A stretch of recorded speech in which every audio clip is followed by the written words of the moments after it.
মাতৃত্বকালীন ছুটি, সরকারি ছুটি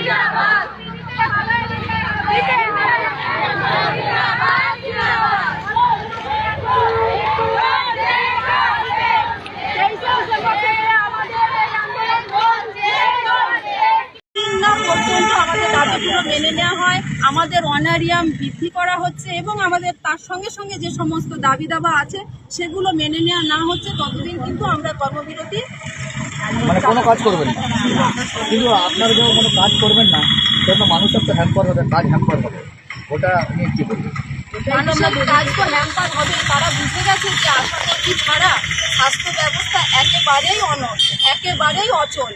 তা আমরা একদম গ্রাসরুটের মানুষদেরকে নিয়ে কাজ করি, তাদেরকে সমস্ত স্বাস্থ্য পরিষেবা দিয়ে স্বাস্থ্যমুখী করার হেলথ সেন্টারগুলোতে বা হসপিটালগুলোতে পরিষেবা পাইয়ে দেওয়ার জন্য সবসময় সচেষ্ট থাকি। মা শিশু যত্নের পাশাপাশি টিবি পেশেন্ট, লেপ্রোসি এবং আরও বিভিন্ন ধরনের কাজকর্ম করে থাকি।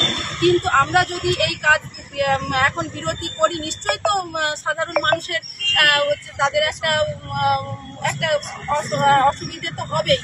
কিন্তু সেই অসুবিধে সরকারের কাছে পৌঁছাক, যে আশাকর্মীদের জন্য তাদের যে অসুবিধে, সেই অসুবিধেটা যত সময় না পৌঁছচ্ছে আমাদের তো আন্দোলন ছাড়ার কোনো গতি নেই। তাই আন্দোলন আমাদের